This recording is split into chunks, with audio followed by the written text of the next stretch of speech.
Shalom, bien-aimés dans le Seigneur. Shalom à vous qui nous regardez ce matin. Shalom dans vos demeures. Shalom dans tout ce que vous êtes en train de faire. Que la paix du Seigneur puisse vous remplir pleinement, pleinement, pleinement. Shalom à tous ceux qui sont dans la technique. Shalom à Livia. Shalom à Laure. Gloire à notre Dieu. Nous sommes encore réunis ce matin autour du nom de Jésus. Nous sommes réunis ce matin pour lui rendre la gloire. Nous sommes ce matin pour célébrer le Seigneur, pour ses merveilles, pour ses merveilles. Gloire à notre Dieu. J'aimerais lire un passage qui se trouve dans le psaume 27. La Bible déclare: l'Éternel est ma lumière et mon salut. De qui aurais-je crainte? L'Éternel est le soutien de ma vie. De qui aurais-je peur? Quand des méchants s'avancent contre moi, le verset 2, pour dévorer ma chair, ce sont mes persécuteurs et mes ennemis qui chancellent et tombent. Si une armée se campait contre moi, mon cœur n'aurait aucune crainte. Si une guerre s'élevait contre moi, je serai malgré cela plein de confiance. Alléluia. J'aimerais nous inviter ce matin à considérer les bienfaits de Dieu. Son amour qui jamais ne manque, sa protection qui est toujours là. Nous voulons élever nos voix ce matin avant de chanter pour dire merci à Dieu pour la grâce d'être son peuple, pour la grâce d'être vivant, pour la grâce de faire partie de ceux qui le louent. Alors élevons nos voix, prions. Seigneur, ce matin, je viens te bénir. Toi qui es ma lumière et mon salut. Alléluia. Toi qui veilles sur chacun de mes pas. Toi qui, chaque jour, me manifeste ton amour et ta bonté. Je viens ce matin avec mes frères et sœurs pour te dire merci. Merci pour la vie. Merci pour ton amour. Nous sommes là pour te célébrer et nous voulons chanter que là, dans ta présence, lorsque nous arrivons dans ta présence, nous sommes si émerveillés, émerveillés. Et nous voulons t'offrir nos Alléluia. Nous voulons t'offrir nos Hosanna. Nous voulons t'offrir, oh Dieu, des expressions de nos cœurs. Merci, merci, merci d'être notre Dieu. Et laisse que notre louange arrive jusqu'à toi pour te célébrer, pour t'adorer. Nous sommes là, émerveillés en ta présence. Gloire à Dieu. Alléluia. J'aimerais vous inviter à chanter avec nous ce matin, librement, là où vous trouvez. Gloire à Dieu. Nous sommes émerveillés en sa présence.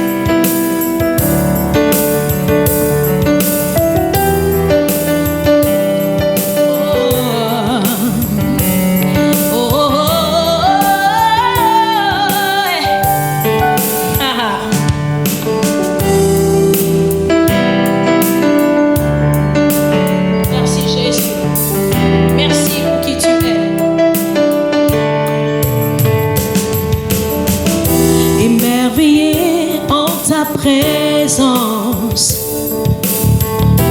rien ne t'est impossible. Émerveillé en ta présence, ta joie me remplit d'espérance. Disons-le ensemble, émerveillé, émerveillé en ta présence. Non, rien ne t'est impossible. Rien ne t'est impossible. Nous sommes émerveillés en ta présence. Émerveillés en ta présence. Ta joie me remplit d'espérance. Ta joie me remplit d'espérance. Encore une fois, nous sommes émerveillés en ta présence. Émerveillés en ta présence. Rien ne t'est impossible. Rien ne t'est impossible. Émerveillé en ta présence. Émerveillé en ta présence. Ta joie me remplit d'espérance. Ta joie me remplit d'espérance. Oui, Seigneur, il n'y a personne comme toi, oh Dieu. Il n'y a personne comme toi, Jésus. Personne n'est comme toi. Personne n'est comme toi. Sur toute la terre, il n'y a personne comme toi. Personne n'est comme toi. Personne n'est comme toi. Disons encore, il n'y a personne comme toi. Il n'y a personne comme toi. C'est Jésus. Personne n'est comme toi. Personne n'est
impossible. Rien n'était impossible. Nous sommes émerveillés en ta présence. Émerveillés en ta présence. Ta joie me remplit d'espérance. Ta joie me remplit d'espérance. Car il n'y a personne comme toi. Il n'y a personne comme toi. Jésus.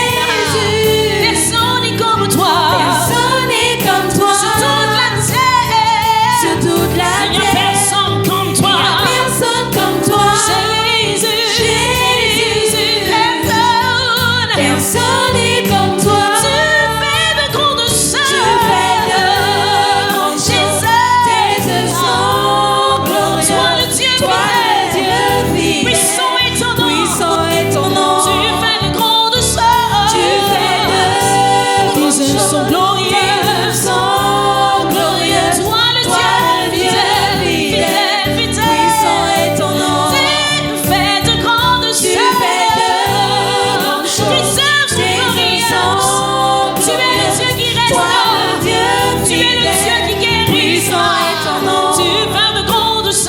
Tu fais de grandes Tes choses. œuvres sont Tes œuvres glorieuses. sont glorieuses. Toi le Dieu fidèle. Toi le Dieu fidèle. Puissant est ton nom. Puissant est ton nom.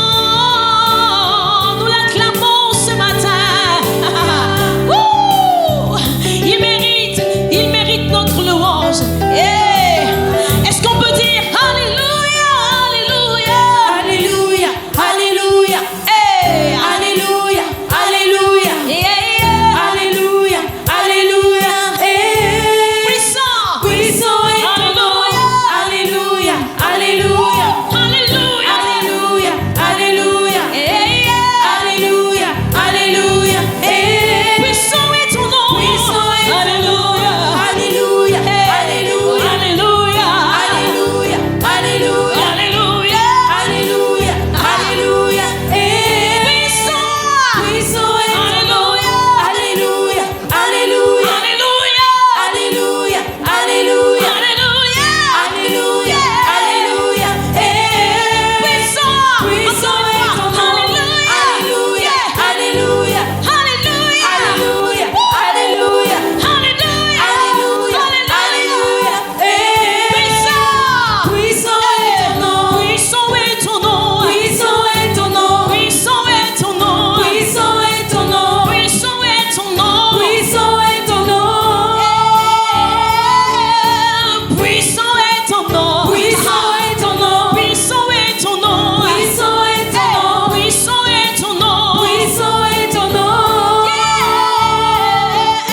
Élevé est ton nom. Élevé est ton nom. Élevé est ton nom. Élevé Au-dessus est de ton tout. nom. Élevé est ton nom. Élevé est ton nom.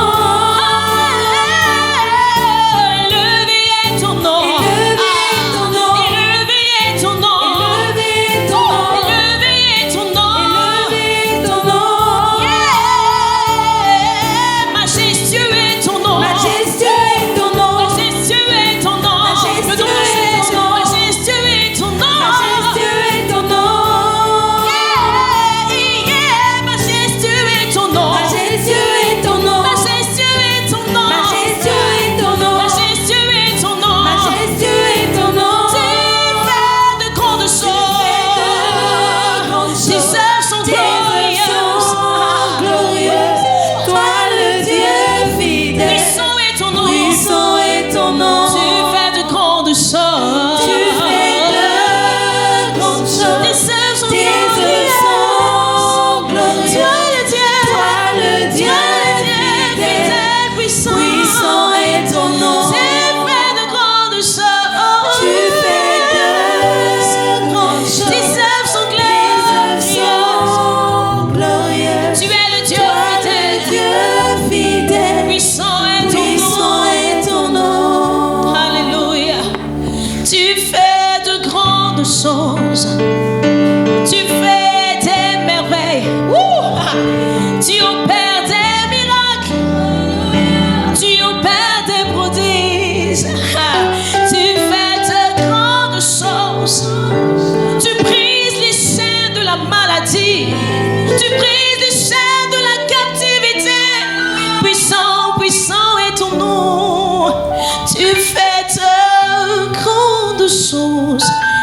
œuvres sont glorieuses. Toi le Dieu fidèle. Toi le Dieu fidèle. Alléluia. Toi le Dieu fidèle. Oh, je vous invite ce matin à célébrer le Seigneur. Toi le Dieu fidèle. Alors je vous invite à considérer la bonté de Dieu et comprendre qu'il est le Dieu fidèle. Même si vous passez par un moment difficile, je vous assure, Dieu est fidèle. Toi le Dieu fidèle. Même si c'est difficile, vous n'avez pas de réponse, Dieu est fidèle. Toi le Dieu fidèle. Toi le Dieu fidèle. Oh, toi le Dieu fidèle. Il dit et la chose arrive, bien-aimé.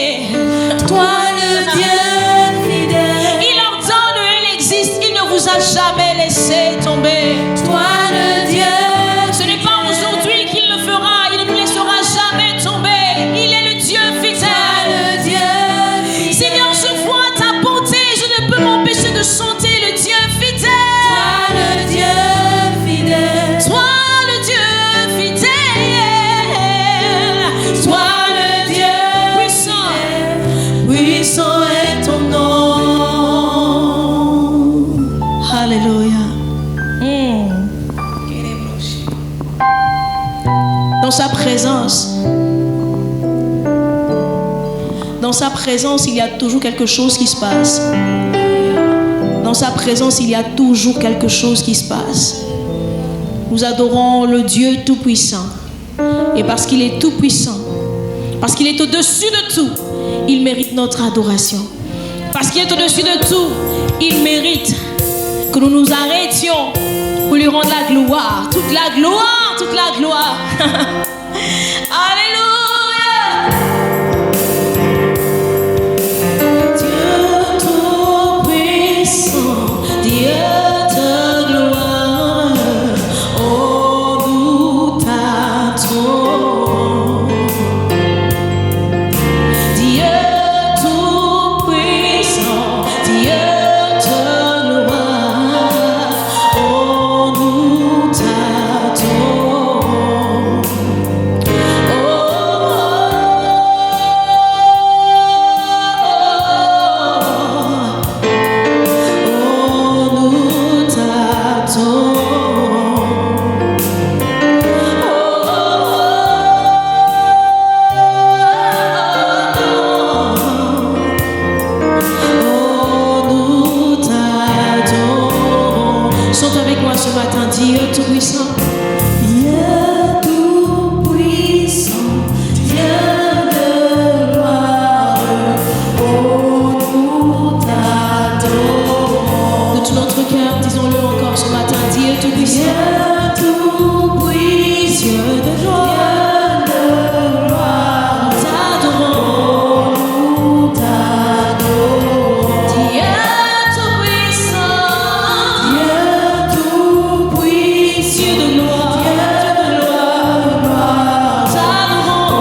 quelque chose à ce Dieu qui est grand, puissant, digne d'honneur, digne de gloire.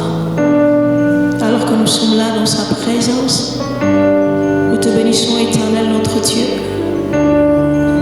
À toi tout le règne, à toi tous les honneurs, à toi toute la gloire. Le peuple que tu t'es formé publie tes louanges ce matin. Disons, toi seul est Dieu. Toi seul est Dieu. C'est la raison pour laquelle nous voulons encore disposer nos cœurs pour recevoir ta parole. Nous voulons joindre nos deux mains et te rendre toute la gloire en t'acclamant ce matin. Toi seul mérite nos acclamations. Que toi seul sois élevé ce matin. Que toi seul sois magnifié. Nous t'adorons. Nous t'adorons. Nous t'adorons. Oh,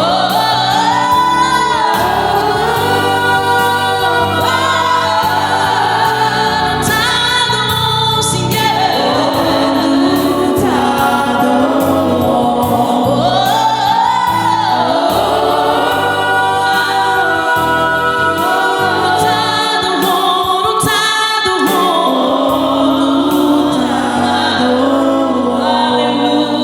Alléluia. Sois glorifié, Éternel. Amen. Shalom, shalom, shalom, shalom, bien-aimés dans le Seigneur. C'est mon privilège encore ce matin d'être avec vous, partager les moments, ces moments particuliers avec le Seigneur, d'être avec vous dans vos maisons, d'être avec vous partout où vous êtes. Et je bénis l'Éternel pour chacune de vos vies. Je bénis l'Éternel pour les ministères à flot d'eau vive. Je bénis l'Éternel le Tout-Puissant pour notre nation, le Gabon. Je bénis l'Éternel, mon Dieu, mon Roi, pour son Église dans le monde. Je voudrais ce matin vous inviter à me rejoindre pour partager une nourriture qui, j'espère, sera excellente pour chacun d'entre nous. Nous avons à nourrir l'esprit, le corps et aussi l'esprit, notre âme aussi. Nous avons besoin de recevoir cette eau qui vient du Seigneur afin que nous soyons totalement désaltérés, que notre soif soit totalement désaltérée, comme la Samaritaine comme le Seigneur avait donné à la Samaritaine. Ça tombe bien, nous allons parler d'un bon Samaritain, mais avant de rentrer dans la parole, je voudrais vous inviter, chacun d'entre nous, à courber la tête et prier le Seigneur. Éternel mon Dieu, mon roi Seigneur, nous te rendons grâce, nous te disons merci. Merci Seigneur pour ta présence, ton amour manifeste, pour ton Saint-Esprit qui est avec nous encore ce matin. Nous avons nous avons à parler de toi, Seigneur. Je te prie d'ouvrir les oreilles spirituelles de quelqu'un, ouvrir les yeux spirituels de quelqu'un, afin que, Seigneur, ce qui n'a pas été vu soit vu, ce qui n'a pas été entendu soit entendu. Père éternel Dieu Tout-Puissant, je te rends grâce de ce que ta parole ne repart pas à toi sans avoir accompli les desseins pour lesquels tu l'as envoyé vers quelqu'un ce jour. Béni sois-tu, que ton nom soit glorifié. C'est dans le nom de Jésus que nous avons prié. Amen. Amen. Bien-aimés, je voudrais très rapidement, c'était un message, nous avons parlé, mais il était important pour moi, je pense, de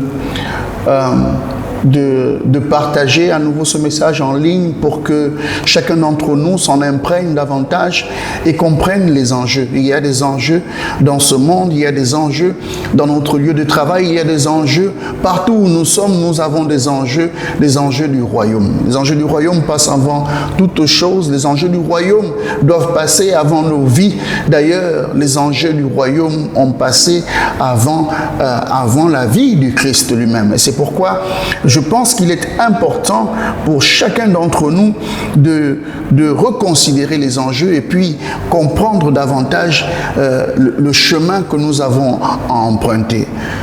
Il y a un chemin dans le livre de Luc au chapitre 10, à partir du verset 25, la Bible dit qu'un professeur de la loi se leva et dit à Jésus pour le mettre à l'épreuve: « Maître, que dois-je faire pour hériter de la vie éternelle ?» Jésus lui dit: « Qu'est-il écrit dans la loi? Qui lis-tu » Il répondit: « Tu aimeras le Seigneur ton Dieu de tout ton cœur, de toute ton âme, de toute ta force et de toute ta pensée, et ton prochain comme toi-même. » « Tu as bien répondu, lui dit Jésus. Fais cela et tu vivras. » Mais lui, voulant se justifier, dit à Jésus: « Qui est mon prochain ?» Jésus reprit la parole et dit: « Un homme descendait de Jérusalem à Jéricho, il tomba entre les mains des brigands qui le dépouillèrent, le rouèrent de coups et s'en allèrent en le laissant à moitié mort. Un prêtre qui, par hasard, descendait par le même chemin, vit cet homme et passa à distance. De même, aussi un Lévite arriva à cet endroit, il le vit et passa à distance. Mais un Samaritain qui voyageait arriva près de lui et fut rempli de compassion lorsqu'il le vit. Il s'approcha et banda ses plaies et en y versant de l'huile et du vin, puis il le mit sur sa propre monture, le conduisit dans une auberge et prit soin de lui. Le lendemain, à son départ, il sortit 2 pièces d'argent, les donna à l'aubergiste et dit: « Prends soin de lui, et ce que tu dépenseras en plus, je te le rendrai à mon retour. » Lequel de ces 3 te semble avoir été le prochain de celui qui est tombé au milieu des brigands?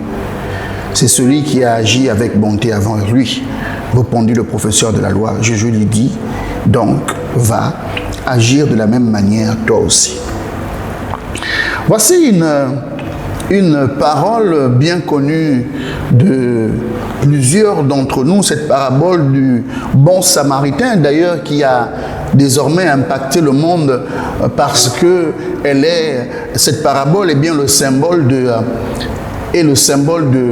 l'aide par excellence, véritablement du social par excellence. Le bon Samaritain est repris à toutes les sauces dans le monde lorsque il y a une association qui vient en aide aux personnes démunies. Elles ont tendance à prendre pour référence cette parabole du bon Samaritain. On en a tellement vulgarisé dans le monde qu'aujourd'hui c'est comme une parabole en réalité qui appartient au monde, mais est sortie du livre, malheureusement, elle perd de sa véritable saveur. Et c'est la raison pour laquelle je me suis donc interrogé et me dire qu'est-ce qu'il faut comprendre? Est-ce que le message passé ici est vraiment le message du social? Est-ce qu'il s'agit véritablement seulement de se concentrer sur l'aide que quelqu'un pourrait apporter à son prochain, à quelqu'un qui serait dans la difficulté? Si nous devons replacer ce texte dans son contexte, nous comprenons rapidement que juste avant ce chapitre, juste avant cette parabole, ces échanges, le Seigneur avait envoyé ses différents disciples aller porter la bonne nouvelle. Et lorsqu'ils partaient porter la bonne nouvelle, ils avaient constaté que par le nom puissant de Jésus, des miracles se faisaient. Par le nom puissant de Jésus, il y avait des guérisons. Par le nom puissant de Jésus, il y avait plusieurs manifestations. Il y avait les démons qui sortaient. Il y avait une puissance dans le nom de Jésus. Au chapitre 10 de Luc, au verset 22, le Christ disait à ses disciples: mon Père m'a tout donné et personne ne sait qui est le Fils si ce n'est le Père, ni qui est le Père si ce n'est le Fils, et à celui-là à qui le Fils veut le révéler. Puis il retourna vers les disciples et leur dit en privé: heureux les yeux qui voient ce que vous voyez. En effet, je vous le dis, beaucoup de prophètes et de rois ont désiré voir ce que vous voyez et ne l'ont pas vu, entendre ce que vous entendez et ne l'ont pas entendu. De toute évidence, le Christ veut montrer le chemin qui mène au Père en s'identifiant à lui.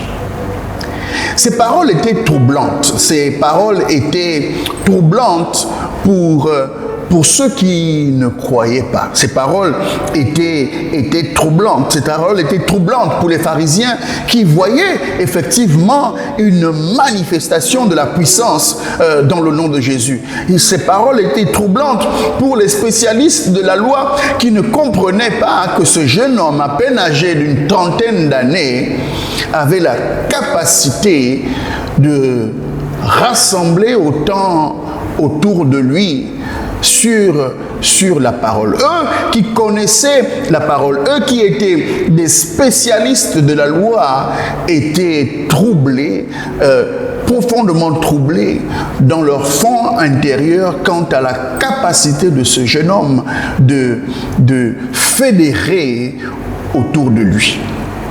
Les paroles étaient troublantes parce qu'il s'identifiait à Dieu. Il s'identifiait à Dieu. Il prônait une centralisation de toute sa personne pour avoir accès au Père. C'est dans ce mouvement-là que ce spécialiste de la loi va se présenter devant le Christ pour déclencher un débat, pour discuter avec le Christ, pour le prendre. La Bible dit le prendre, en réalité la Bible dit le prendre au dépourvu, pour le mettre à l'épreuve, pour le prendre au dépourvu. Le spécialiste de la loi alors va enclencher le débat et d'ailleurs sous un air de fausse humilité, il va l'appeler maître et il va lui poser une question dite piège parce on comprend bien qu'il avait la réponse à la question qu'il posait. La question piège, et d'ailleurs, cette question se pose encore aujourd'hui: comment hériter du royaume? Qu'est-ce que le spécialiste de la loi voulait que Jésus réponde? Comment hériter du royaume? Comment hériter du royaume? Je crois que le spécialiste de la loi avait déjà entendu le Christ parler. Il avait entendu le Christ dire que pour avoir accès au royaume, il fallait passer par lui qui était le chemin. Je crois que le spécialiste de la loi voulait que Jésus réponde, écoute, si tu veux avoir accès au royaume, passe par moi. Il fallait passer par moi. Et à ce moment-là, il aurait dégainé les Écritures et faire comprendre au peuple que ce jeune homme n'a pas en réalité lu les Écritures, parce que les Écritures parlaient d'autre chose. Mais ce qu'il n'avait pas compris, c'est que les Écritures, c'était le Christ. Et le Christ lui dit, il n'y a pas de problème. En réalité, il n'y a pas de différence entre moi et les Écritures. Mais si tu es tellement à l'aise sur le débat des Écritures, alors dis-nous, que dit la loi?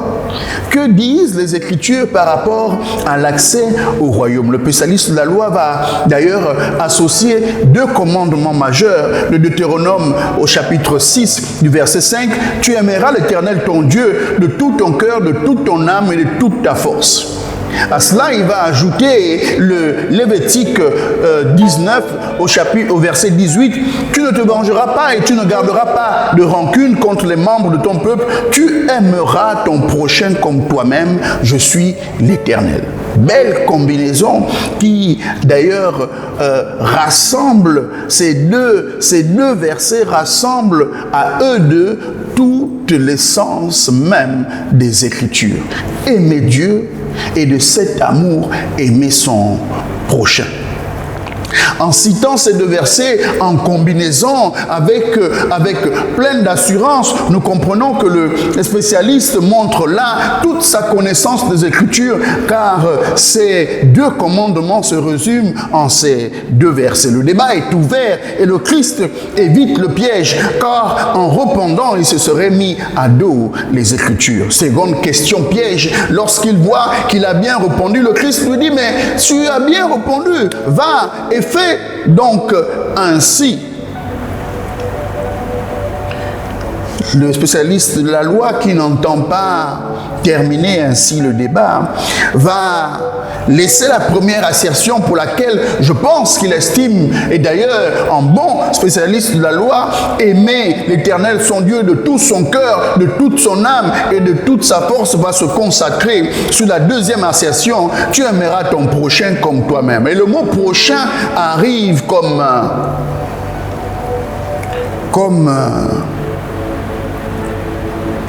pour sceller le débat. Qui est donc mon prochain? Qui est donc mon prochain? Nous comprenons que le spécialiste de la loi n'avait pas de problème avec l'amour de Dieu. Son problème, spécifiquement, c'était la question du prochain.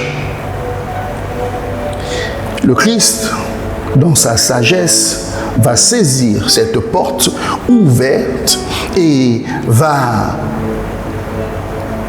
récupérer la parole au travers de cette parabole. Je crois, bien aimé, que l'homme qui se fait tabasser sur le chemin de Jéricho n'appelle pas de commentaires. Cet homme, certainement, qui venait de Jérusalem pour aller vers Jéricho, était certainement un juif, était certainement innocent, comme vous et moi pouvons l'être.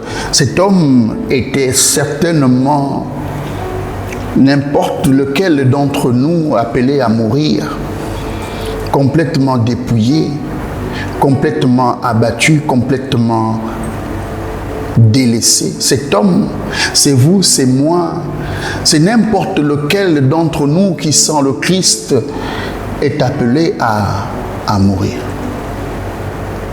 Cet homme bien-aimé, il faut le comprendre, il faut s'identifier, et il s'agit bien effectivement de nous.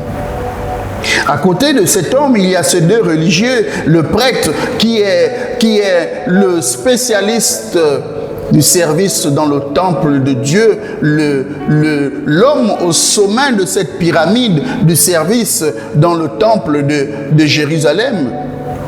Et à ses côtés, juste après lui, il y a les Lévites qui sont les assistants au service du temple. Ceux-là qui connaissent parfaitement les règles de la loi concernant le rituel du service qui manifeste l'amour de Dieu. A priori, dans cette parabole, d'ailleurs, le peuple autour de la foule autour de Jésus vont automatiquement identifier, assimiler ces prêtres et ces lévites à notre spécialiste de la loi. Et comme troisième personnage, il y a le Samaritain, l'hérétique.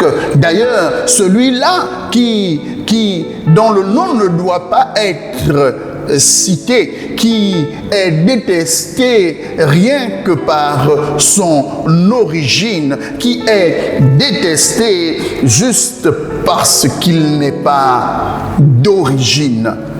Oui, bien-aimé, il y a dans notre pays, il y a dans notre nation et parfois même parmi nous, quelques-uns d'entre nous qui sont détestés, qui ne sont pas appréciés juste à cause de leur origine. Juste à cause de leur origine, juste à cause de leur histoire, juste à cause de leurs racines, ces gens sont complètement détestés. Parfois, il s'agit d'entre nous, certains d'entre nous, entre nous-mêmes, juste à cause d'une origine ethnique, juste à cause d'une origine quelconque diverse, juste parce qu'ils ne partagent pas notre culture, ils ne partagent pas nos coutumes. Ils sont rejetés. La parabole a le mérite de nous amener à nous identifier à chacun de ces personnages. La parabole a le mérite pour chacun d'entre nous de pouvoir analyser chacun de ces personnages et essayer de se mettre à la place de chacun de ces personnages. De celui qui a été battu en passant par le prêtre, en passant par le lévite, jusqu'au samaritain et même l'aubergiste.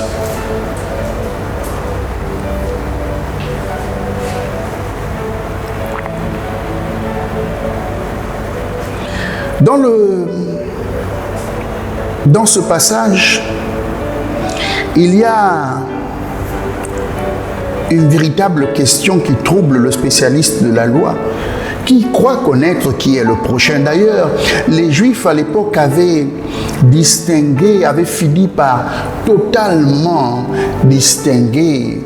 se distinguer les uns des autres. Ils étaient sous occupation et le romain était ce qui avait de plus banni dans leur rapport humain. L'Empire de Rome qui occupait toute cette galaxie, tout ce territoire juif était parmi les personnes les plus détestées. Ils ne pouvaient être considérés comme des prochains. À côté d'eux, il y avait cette Samarie qui se trouvait entre deux zones majeures, deux occupations majeures du peuple juif. Ces gens ne pouvaient être considérés comme des prochains. Ils avaient foulé aux pieds le judaïsme, ils avaient foulé aux pieds les règles, ils avaient fait des mélanges de syncrétisme religieux. Ces Samaritains étaient voués à anathème. Ces Samaritains ne pouvaient être considérés comme des prochains. D'ailleurs, ils n'adoraient pas à Jérusalem, ils adoraient sur leur montagne. À côté des Samaritains, il y avait les Juifs eux-mêmes qui collaboraient avec Rome qui était soit des collecteurs d'impôts, et tout cela était voué à l'anathème. Rappelez-vous de Zachée qui montait sur son sycomore et que le peuple ne voulait pas voir, ni Matthieu, ni tout cela qui était au service de Rome. Ils ne pouvaient être considérés comme des prochains. Au fur et à mesure, on se rend compte que le peuple juif avait créé des petites castes, des pharisiens, des sadducéens, qui se posaient les uns et les autres. La foule qui était un culte ne pouvait être considérée définitivement comme des prochains. Bien aimé, il y a encore cette problématique qui se pose aujourd'hui de savoir qui est mon prochain. Nous parlons de l'Église, nous parlons de cette Église universelle. Mais je crois que nous avons encore à reconsidérer la question de savoir qui est notre prochain. Je vois des églises enfermées sur elles-mêmes dans leurs 4 murs en train de louer le Seigneur. Je vois des églises divisées, des familles, parce que lorsque nous passons, nous devenons en Christ, tout le reste est voué à anathème. Je vois des assemblées qui s'enferment et se referment sur elles-mêmes en pensant que le prochain est celui-là qui directement adore le Seigneur avec eux-mêmes. La question du prochain se pose encore aujourd'hui. Il va falloir que toi, dans ta maison, tu puisses identifier celui que tu considères comme un Samaritain. Il va falloir que tu puisses reconsidérer la question du Samaritain en te disant « Et si j'étais moi-même le Samaritain ?»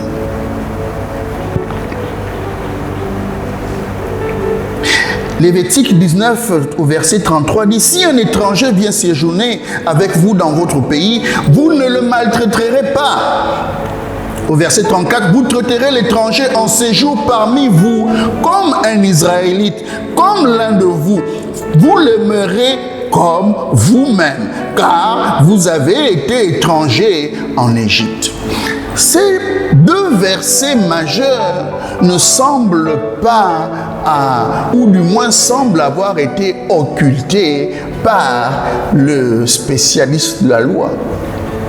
Parce que voici un endroit où ceux qui sont considérés comme des païens, ceux qui sont considérés comme des gens qui ne connaissent pas Dieu, Dieu demande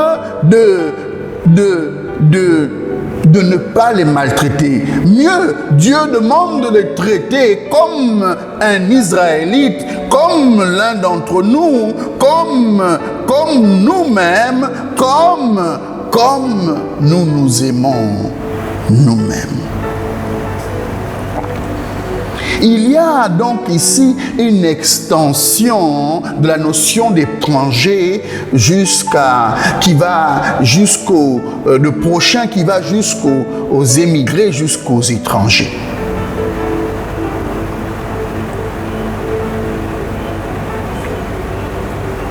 Nous comprenons, du moins j'ai compris au travers de cette parole, que même nous aujourd'hui, nous avons à reconsidérer la notion de prochain. Parce que si tu aimes celui que tu aimes parce qu'il est de ta famille, parce qu'il est de ton assemblée, parce qu'il est parmi ton cercle d'amis, en réalité, tu n'as pas encore trouvé ton prochain. Ton prochain, en réalité, tu le trouves lorsque tu commences par aimer celui qui ne t'aime pas. Lorsque tu commences à fléchir les genoux pour celui que tu détestes, pour celui qu'a priori Tu ne pourrais même pas t'asseoir à sa table pour manger avec lui. Ça tombe bien, nous sommes dans une période, dans un moment où les réseaux sociaux, les médias nous jettent en pâture toutes ces personnes que nous sommes censés détester parce qu'ils ont pillé, parce qu'ils ont détruit le pays, parce qu'ils ont fait ce qu'ils avaient à faire. Mais nous devons faire attention avec la justice de Dieu et plutôt implorer sa miséricorde. Parce que ces personnes-là qu'on nous montre, il s'agit de nous-mêmes. Il s'agit en réalité de nos prochains. Ces personnes qu'on nous montre, en réalité, c'est Dieu qui met un miroir devant nous et qui dit, regardez comment vous êtes. Regardez à quoi vous ressemblez. Regardez ce que vous faites vous-même de votre nation. Et celui qui se dissocie de cette personne n'a pas compris qu'il s'agit de lui-même.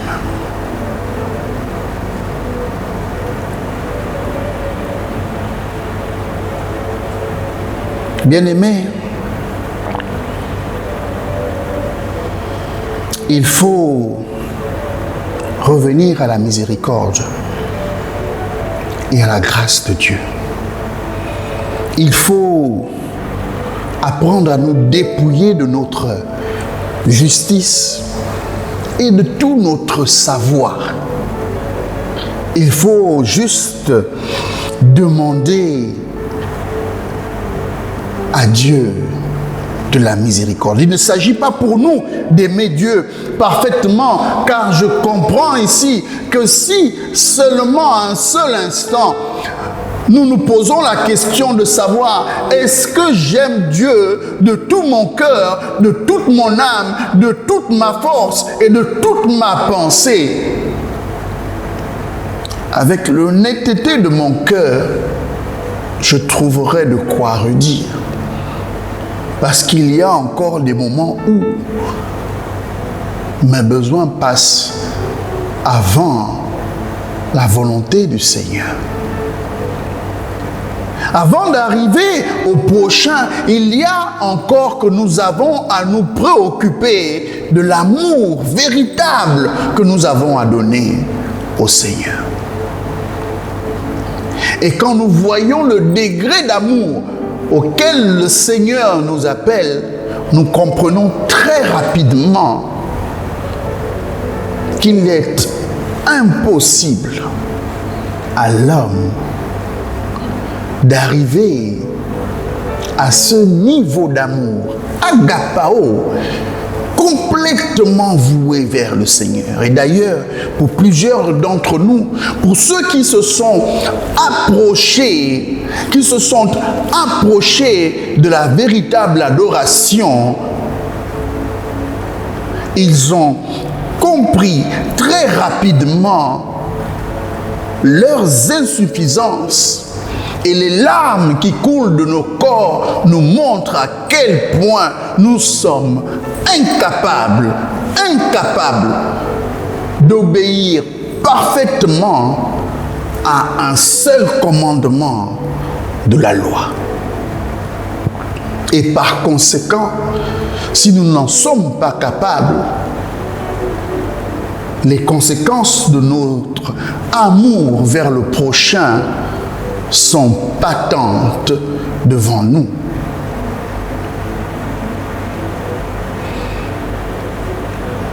Cette histoire n'a pas pour but de culpabiliser qui que ce soit, non. Elle a pour but de tourner Dieu, tourner l'homme vers Dieu, en essayant de puiser au maximum tout l'amour nécessaire pour le donner à notre prochain. À la question de savoir qui est mon prochain? Le Seigneur Jésus répond en disant, c'est toi qui décides. C'est toi qui décides de qui es-tu le prochain. La question n'est pas de savoir qui est le prochain. La question c'est de savoir, je suis le prochain de qui? La question c'est de savoir comment est-ce que tu te reconsidères par rapport à l'autre. La question n'est pas le prochain, la question c'est toi. La question c'est toi. Mais gloire soit rendue à Dieu.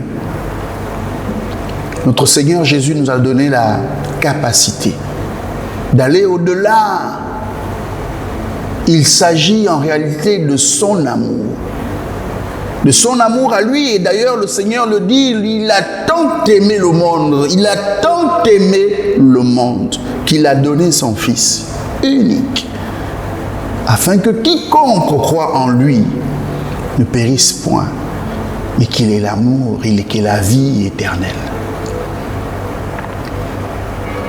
Romains 5, verset 17 dit, « Car si, par la faute commise par un seul, la mort a régné à cause de ce seul homme, à bien plus forte raison ceux qui reçoivent les trésors surabondants de la grâce et le don de la justification régneront-ils dans la vie par Jésus-Christ lui seul. »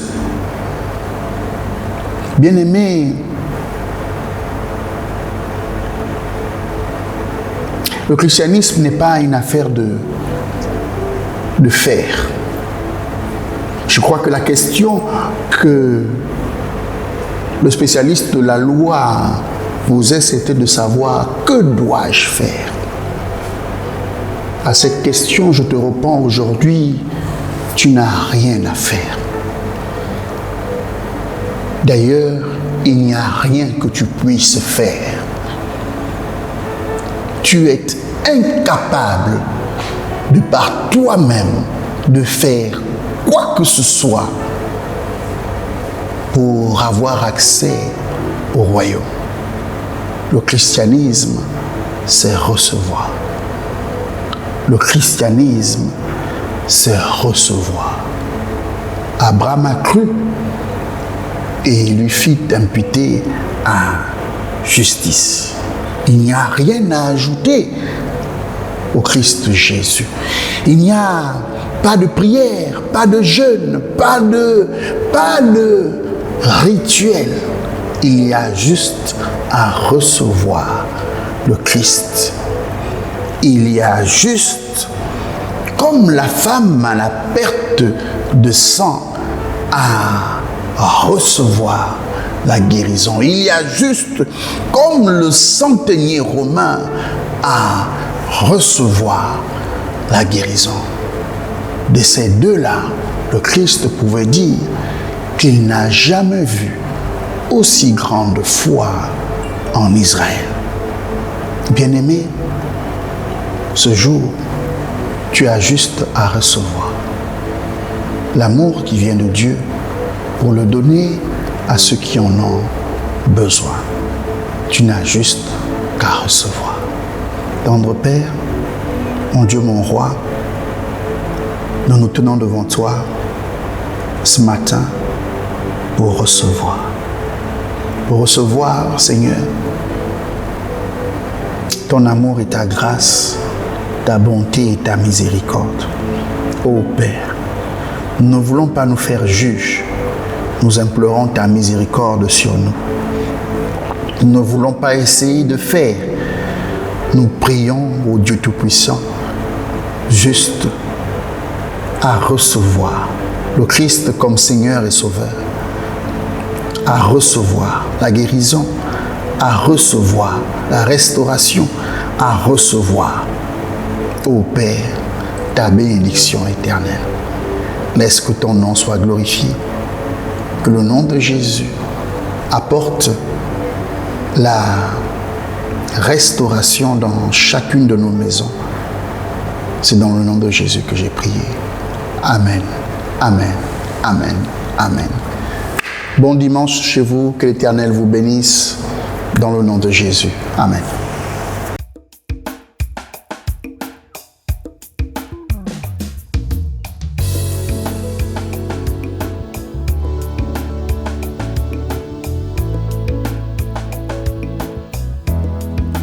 Je suis un flot.